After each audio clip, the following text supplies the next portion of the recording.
大家好，我是花田，我们继续往下看。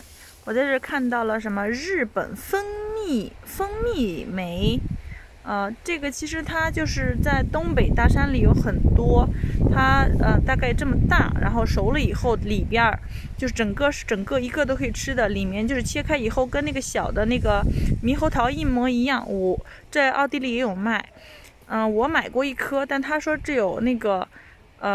有公和母，我不知道我买的一颗是公的还母的。现在我在纠结要不要再买一颗母的，一颗公的，因为我不确定我那个是公的还是母的。你看，它这上面写的都是这个是 V， 就指的是母的，然后如果是 M 的话就是 männlich， 就是男的。这个13.9块。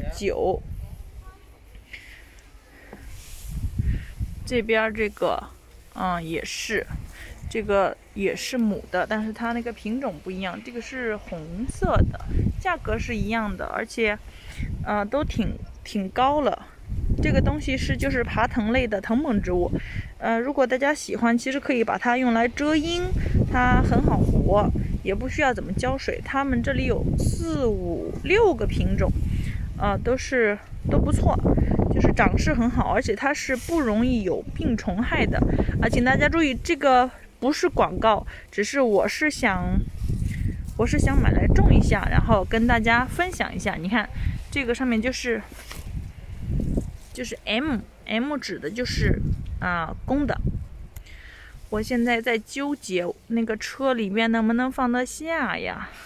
我还看到了中国的那个柿子，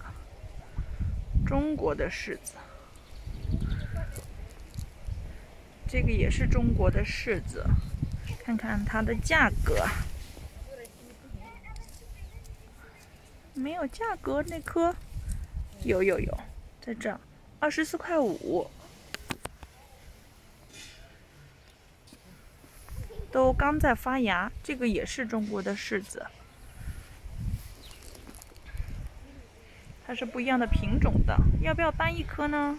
我又看到了红提葡萄，这个也不错啊，看起来很好吃的样子。哎呀，完了，我今天肯定要搬很多植物回去，都是要钱的呀。这个红提多少钱？18.9块，倒也不贵。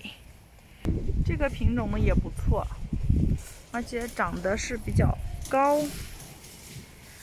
长得比较高的就贵一点，24.9块。其实这个牌子、这个品种我很喜欢，它有点像我们北方的一个品种，非常的好吃。这个多少钱？也是24.9块。